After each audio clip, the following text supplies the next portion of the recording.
are getting an early start on Universal's Fan Fest Nights, a new event in 2025 at Universal Studios Hollywood, celebrating all sorts of fandoms. My biggest fandom of anything at this event would be Back to the Future. I love Back to the Future, probably my favorite movie, bar none, of all time. And I know people will be mean in the comments and say, but you're the Disney guy. Yeah, fun fact about me, though, as much as I'm a Disney person, my biggest fandoms are actually things that were at Universal: Back to the Future, Jaws, Ghostbusters, etc. So people make assumptions and don't actually know people on the internet. Surprise. But we're here outside of Mel's Diner. It's a nice sunny but breezy afternoon.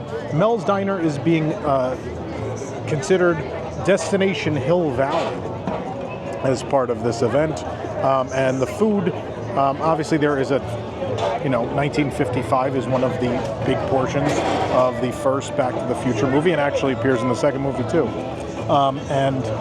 So they have, Mel's being a 50s diner, there is items at Mel's. We're going to start with they started with the desserts first. I'm not starting with dessert first.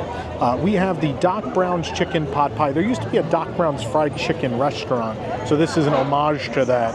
It's a chicken pot pie just with crispy cheddar cheese flakes. That's all it says. I'm gonna move stuff out of the way. Let's have some chicken pot pie. I guess I could have gotten a spoon. Didn't really think about it. I got a fork. I need chicken pot pie with a fork, which I think is also okay. Let's get through that crust. The crust is just sitting on top of the pot pie. Let's get some into the pot pie here.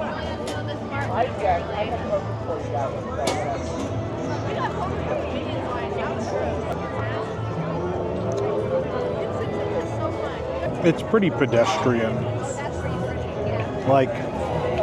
And by pedestrian I mean it tastes like microwave. Like if you bought a microwave chicken pot pie, it's not bad. It's just not great. It just tastes like I could have made it in the microwave at home. I mean, it's a buttery, flaky crust, but it tastes like it's not fresh. Not that it's hard and stale, but it's on its way. And then for the pot pie itself, I mean, it's not overly seasoned, which is good. Sometimes I will say a fast food pot pie is pretty salty. Now, the chicken's really tender. Good flavor in there, the crunch of the vegetables. There's a nice texture change. I'll go 3. I'm going to be a 3 out of 5. I would give it a 4, but I think a pot pie is only as good as the pastry around it, right? I want to go 3 on that. I like the presentation, although it's it's not easy to tell that's like a radioactive warning label on top of the pie. It's a little harder to see than it was in the promo pictures. Surprised that never happens in the world of theme parks. But let's try now the Time Machine, which is a pastrami melt with Swiss cheddar, cabbage slaw served on toasted sourdough. This is the burger, right? Yeah, that's the burger. The way they can tell ordering-wise which one is sitting on the counter, the pastrami has the speed limit 88 sign. Of course, there is no real speed limit 88 sign. 88 miles an hour is what it takes the DeLorean to hit to get the necessary speed for the flux capacitor to flux and send the time machine through time.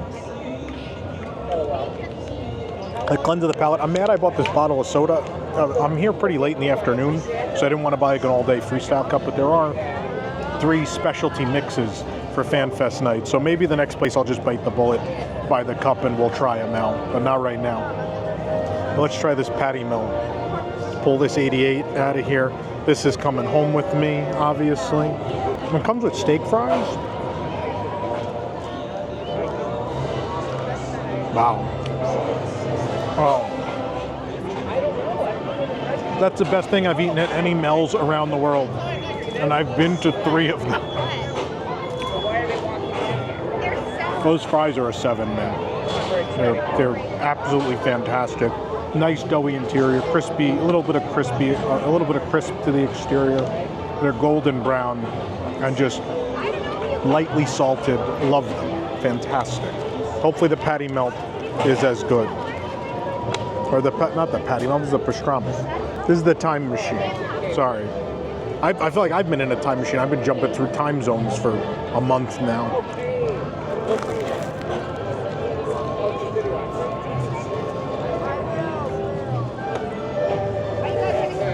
I'm gonna try another bite. I don't know what's going on here. I wasn't sure if I was getting the meat because I wasn't tasting it, so I wanted to get to the middle. The pastrami isn't bad for fast food. It's pretty okay. I'm getting the saltiness of it, but I'm not getting really anything else. There's probably not enough of it in relation to the accompaniments. All the toppings kind of are overpowering it, at least. So there's a slaw on top and a sauce, which I was trying to figure out, because typically on these you'll put like a mustard or I'm not entirely sure what the sauce is. I will say that the toast is like decimated. It's hard as a rock. So the bread is no good, and I feel like the pastrami sandwich, like the pot pie, it's only as good as the conveyance, which in this case is the bread. The fries are a 7. The sandwich I'm going to give I think it's another 3. It's edible. I wouldn't recommend it. So with the fries, I'll give the meal a 4, because the fries are where it's at. Those are good. All right, next up is going to be that patty melt, which I've mentioned 3 times by accident already. No, I keep reading the wrong thing. The flux capacitor patty melt, which has a flux capacitor icon pressed on it, albeit they missed the center by a bit. I don't know if this one's going to make it to 2015 or not. Somehow I did. The flux capacitor patty melt is all beef patties, sweet caramelized onions, American cheese, and Thousand Island dressing. I almost think they put Thousand Island on the pastrami too. I think that's what it was. I was like, that's not typical though, is it? Maybe it is. Not where we used to go for pastrami in New York, but Thousand Island just served on a flux capacitor branded sourdough. Will be that same sourdough bread, but it is in this case branded. Again, the fries. I just want to choose to have another fry. They do come with this one also. But let's try the patty melt. Well, that looks real plain. All the onions shifted to one side. I'm going to try the side the onions made it to.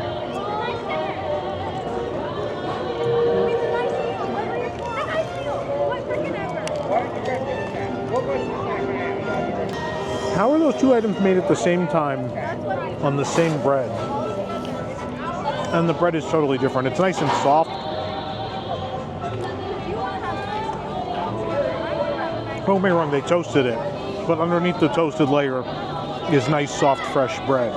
It's so weird because it's the same bread on that item. I don't really understand that. This shouldn't be better than the pastrami, but it is, given that Mel's hamburgers are kind of gross. It's a bad hamburger patty. It's a real bad hamburger patty. I mean, they're just American cheese thrown on it, which tastes like a Kraft Singles. The caramelized onions are actually really nice. Those have the best flavor of anything in here.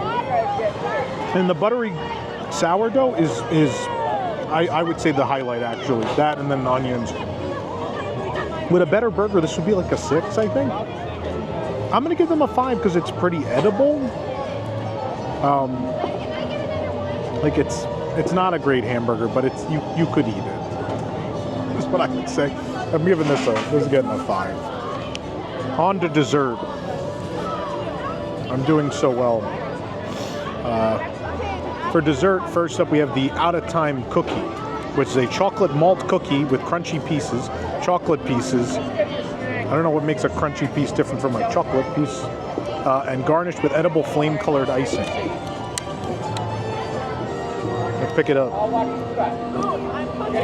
Oh, it's a disaster already. I'm wearing it. I feel like I'm tasting malted chocolate. I need another bite of this. I mean, presentation-wise, it's very cute.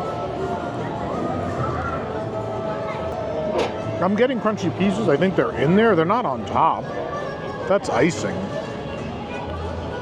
The icing's hard, but it's there. Chocolate pieces. I assume the out-of-time license plate is the chocolate piece they're talking about. It's that kind of chocolate, though, where it kind of burns on the back end, which usually means it's not super high quality. Although malted chocolate, I think, has more of a tendency to do that. I'm not an expert. I don't know. Presentation-wise, I would give it a 7. But I think with the flavor, it's pretty middle of the road. Get it? Middle of the road, because the DeLorean's in the middle. Never mind. I'm done. I have to give it a 4. It's not particularly good. It just exists. But I will not judge you if you want to get a photo. If this was bad, if someone had told me it was bad and I didn't have this job, I still would have gotten this for a photo because I love Back to the Future. So I get it. I'm not going to judge you if you get it. And it's, like I've said for the other items, it's edible. Like, you'll down it. It won't be the best chocolate cookie you've had, and it won't be one of the ones you remember other than presentation-wise, but I totally understand the need to have it. And last but not least is the Time Traveler's Malt Shake, which is vanilla ice cream, blue raspberry sauce, and whipped cream topped with blue and silver sprinkles with a cherry on top. Those are sprinkles, the blue things? Those giant balls? I mean, this sounds pretty standard, but it should be good. I mean, it's a 50s diner, you have to have a milkshake, right?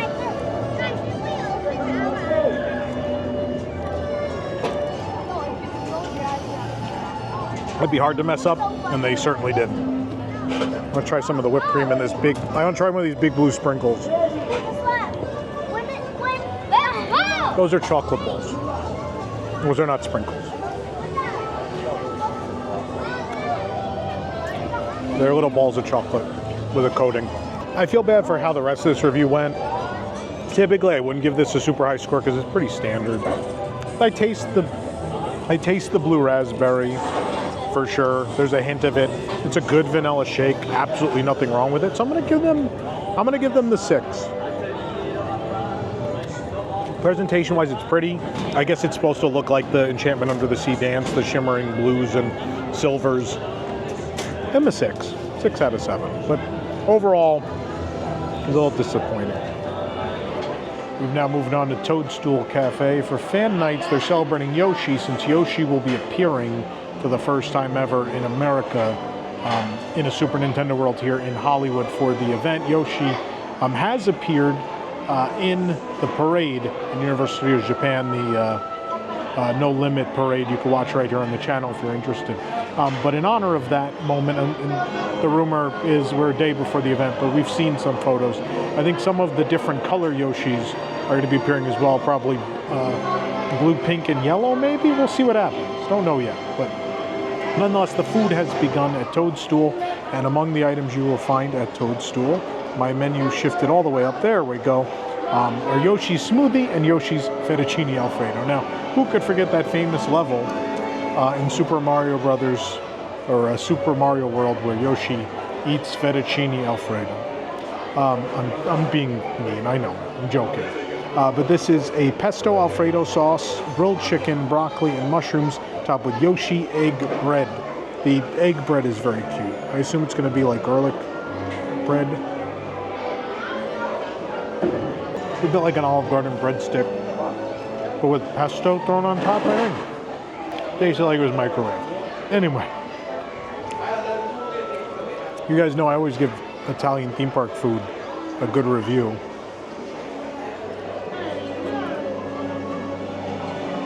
Chicken's not bad. It was going to be real hard to eat fettuccine with a thin wood fork. It was going to be real al dente. It's all stuck together and very heavy, and I can't really twirl it because of this fork. I wonder Rosanna didn't want to come to.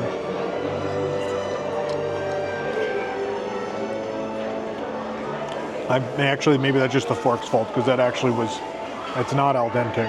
It's actually cooked just right. It's not too soft, not too hard, just right. For fast food Alfredo sauce, it's not bad. I'd like to tell you it's terrible, because that's what I'm used to saying for theme park Italian food, whether it's Disney, Universal, or anywhere really. The broccoli might be cooked poorly. Plus the ominous music. No, it's fine. Maybe I just had one like hard end of the broccoli there. There's some mushrooms in here too. I use in here loosely because the mushrooms almost seem to be thrown at the end of the dish. Nothing wrong with those either. This is real solid. I hate to give this a 6 because I don't know that in the midst of FanFest you should run in here to eat fettuccine alfredo. I don't know that this is the most interesting thing you could eat at this event. But it's good. I'm going to give it a 6. Chicken is cooked perfect. Nothing wrong with the grilled chicken. The sauce for fast food Italian has enough flavor. Just a nice, rich cheese flavor. It's not overpowering. It's not low quality. Pasta's cooked just right. The broccoli's cooked just right.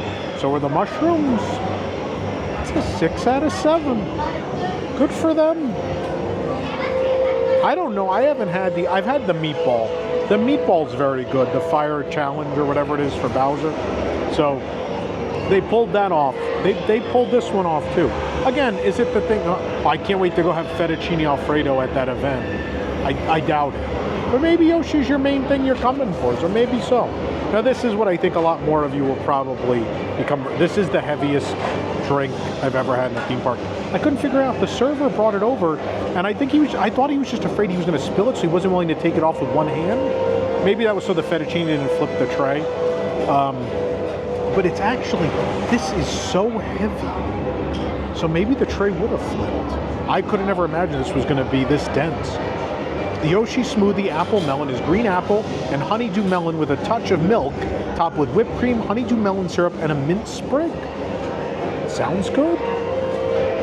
Now in Japan, this cup looked familiar to me. It's because in Japan I got one of these already. They're not necessarily reusable, but you know me, I like to take home my theme park garbage. And I've heard Epic Universe, kudos to them. I can't wait to do my reviewing in a couple days.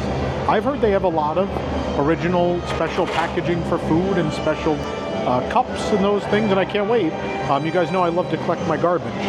This cup looked familiar to me. It's because it's the same, at least art design. I think it's bigger, but it's the same art design as the cup from Yoshi's Snack Island at Universal Studios Japan, which had there was a hot drink there. That review was so long ago, I can't even remember.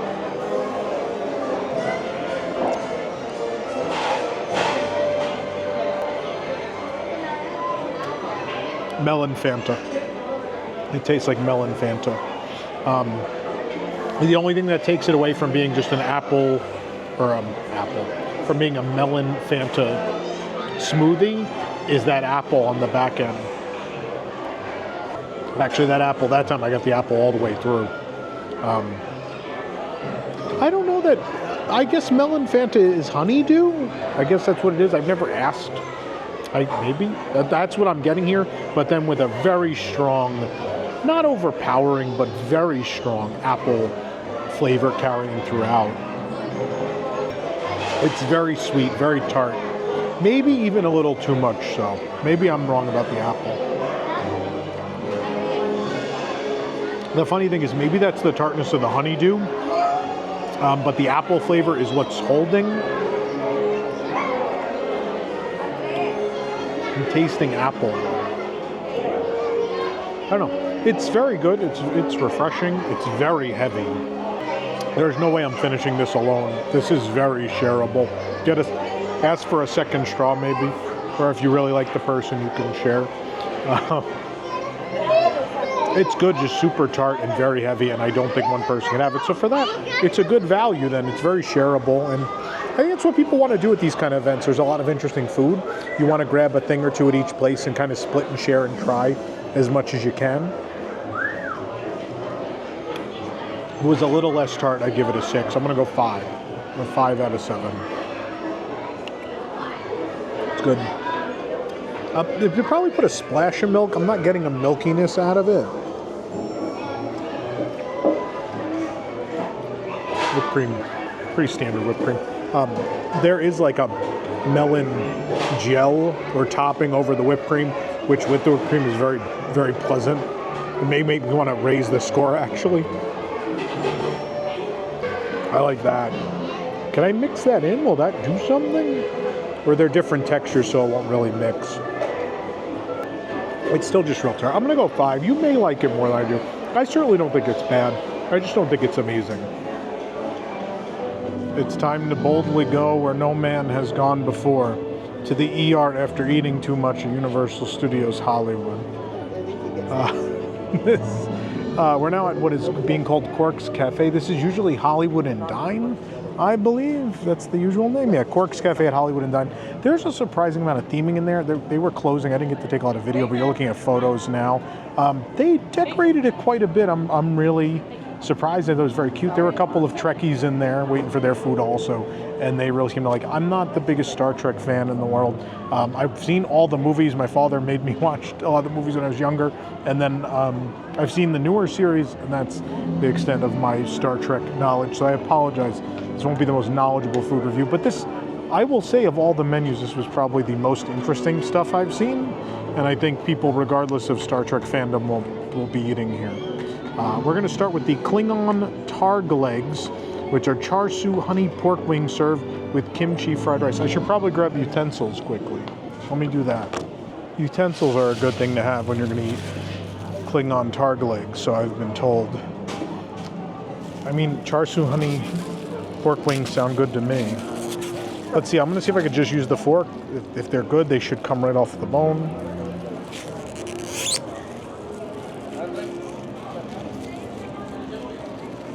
Is my fork trying to do the live long and prosper thing? It's not a regular fork. It's trying to do it. I'm going to use the next fork. That's a normal fork. There we go.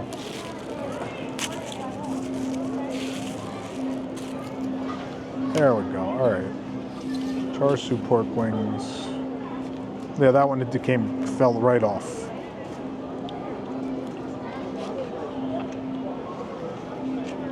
All right.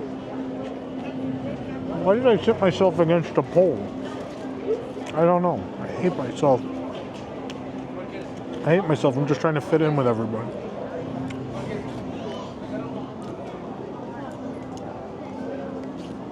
Kimchi fried rice is okay. I really like the spice level. But flavor-wise, too much. The rice is also real mushy, so I'm not crazy about that. But the pork, get a little more of it. The pork is phenomenal. Excellent. If the rice was cooked better, this would be a 7. I'm going to go 6 because the pork is phenomenal. So tender and juicy. A lot of flavors. A little bit of a kick. Not too much for anyone averse to spice. So I also got that sticky sweetness to it. Very, very nice dish. 6 out of 7. Let's try. Oh no. Oh no. I'm going to mispronounce it. Cardassian dog? It's not the Kardashian dog, thankfully. The Cardassian dog is hot Cheeto-covered Korean-style corn dog with yamuk sauce made with smoked Gouda, nacho cheese, gochujang, and jalapenos.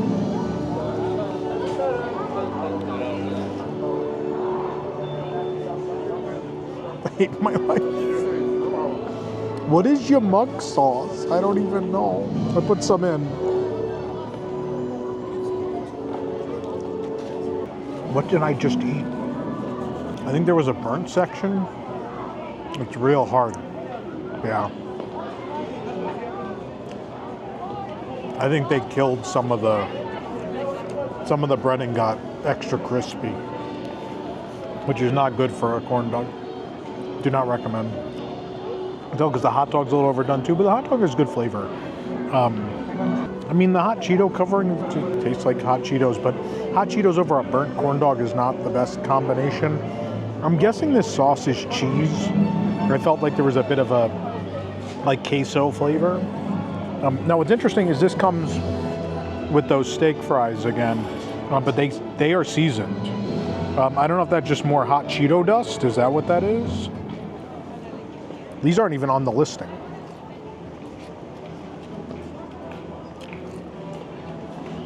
Maybe. It doesn't add a whole lot more. It makes them a little saltier than the ones we had at Mel's, but otherwise, not terribly different. Sorry, I'm self-conscious now that I'm covered in Cheeto dust. I'm probably gonna give this a 2, and the 2 is really for the fries. The corn dog is decimated. It's overcooked. I would still eat this. I would eat 10 of these before I ever ate that toothpaste flavored. I need help. It's time for me to go home. Before I eat that toothpaste flavored corn dog from Horror Nights in Orlando again. Oof. Oof. I'm gonna go back to these pork. I want the pork rib. I might actually eat those. Those are delicious. There's a funnel cake. It is the Orion Spice Funnel Cake. It's matcha dusted funnel cake topped with matcha icing. I was only just in Japan for 2 weeks. I'm not tired of matcha. You know what? I didn't take another fork. I'm gonna use, I believe in you, weird fork. I believe you can help me with this funnel cake. I'm probably also gonna need the knife. I don't think this is fresh. I think it was sitting there for a little bit. Let's see what I can do here. Oh, it's crispy, crunchy.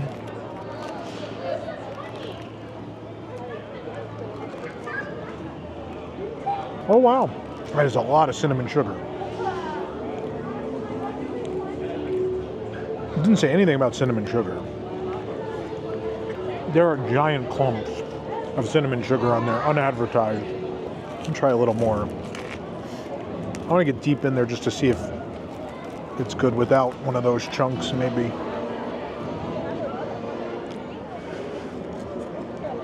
It's hot in the middle. So this wasn't sitting there that long.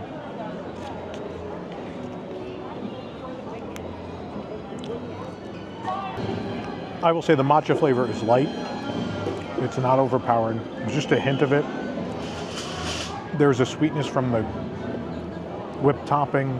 There is that cinnamon sugar that comes through, which is very nice.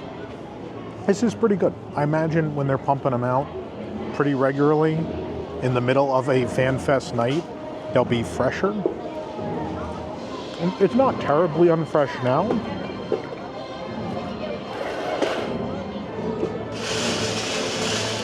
When it's hot in the middle, there it is. I'm gonna give them a 7.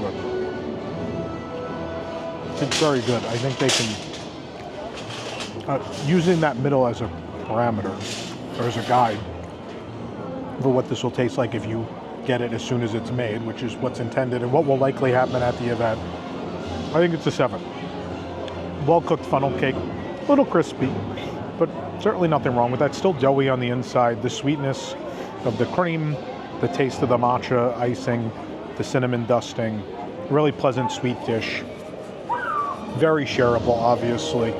2-3 people, maybe 4, dig into this and have a good time. We're doing pretty good up here. I need to watch this down. I think it's time.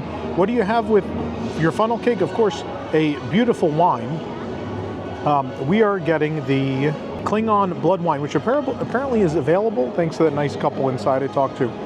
They told me this is available at Star Trek Wines. It's a brand, and you can get this. It's a popular Klingon wine. I believe it said it was a Cabernet when I ordered it. I'm going to pull my order back up maybe if I can and double check that for you. Not the official description doesn't say that, but maybe the app says it as to give you a little more information of what you're drinking. Dining. Hollywood and Dine. Menu. Tell me, I believe it's a Cabernet. Should I, let me give it a stir. It's hard to do in a plastic cup. There we go.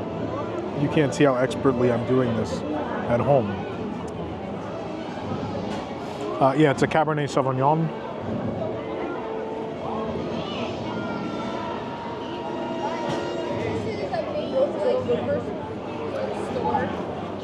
Certainly not bad. I'm not going to try to review wine for you. I will tell you I prefer red. It's a real solid red. I assume a bottle of Klingon blood wine is not super expensive. It's no different than the Skywalker stuff if you want to go in the Star Wars route. I think the Skywalker Ranch stuff is spectacular. For the price, it's not terribly expensive wine. We pay a little bit for the name, but still of good quality.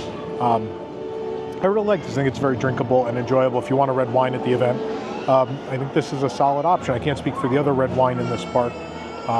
It is $22 for this, but we are in LA in a theme park.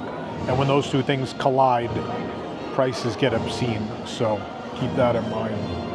We have one more dessert to try, which is going to be, I'm going to go back to this website here, which is my website. We are going to have the Triple Truffle Trio. Triple Truffle Trio are 3 different flavored chocolate truffles topped with coconut. I do love coconut desserts. I'm very excited. I wonder if they're just like store-bought truffles and then they coated them.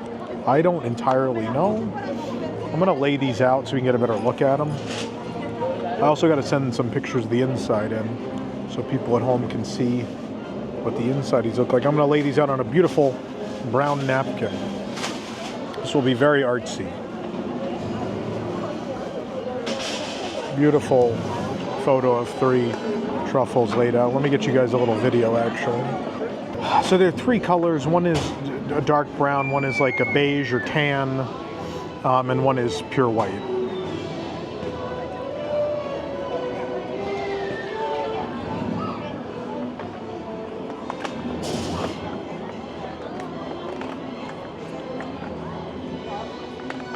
Now, their definition of truffle might be different from mine. Actually, it does taste like a truffle. What's interesting though, because my expectation was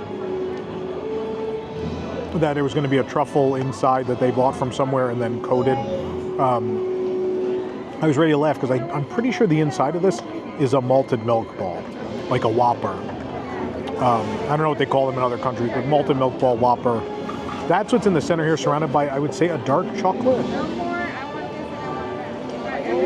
Certainly not bad. It's a rich, dark chocolate. Very creamy, not very dense. Very thick.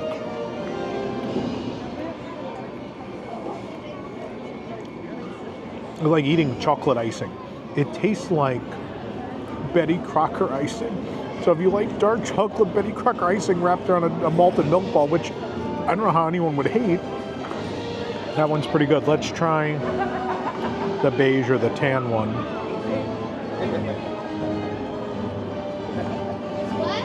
I think there's a Whopper in that one too.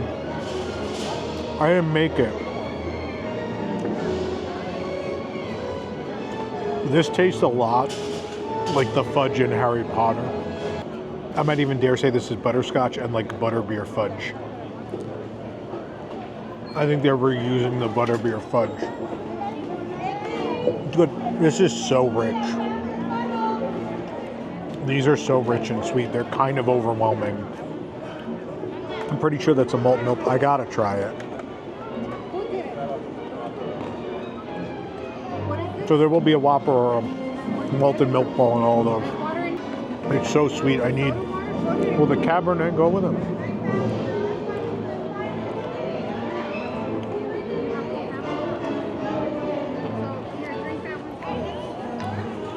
I'm not an expert. It's not a bad pairing. Maybe I just needed anything to wash that down. It was so strong. Now the white one.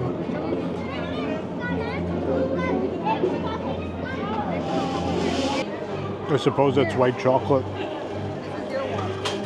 Or it's bad. These are essentially fudge. This is fudge. I would not call them truffles. I would say they're fudge. I don't think they're bad. 1 out of 3 was bad. The other 2 are perfectly fine. I just think they're a bit too much. If you like theme park fudge, I'd be on board with it. But if not, don't bother. I'm going to give these a 4. 4 out of 7. But overall, I would absolutely come get those pork ribs, and I would get a funnel cake too, and maybe a glass of Klingon blood wine. Delicious.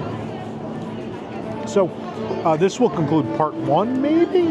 We may get to more food, we may not, I don't know. We have 2 nights to cover the event, Friday and Saturday, and we're going to focus on the entertainment offerings, being the meet and greets and the experiences and those bigger things, and food will be on the back burner. So this may be all we get to, but let me know in the comments when this comes out. If there is another food item or another restaurant at the event you'd like to see us review, I will certainly try to get to it on our second night Saturday. But thank you for watching. Please hit that like button. Please subscribe, and live long and prosper.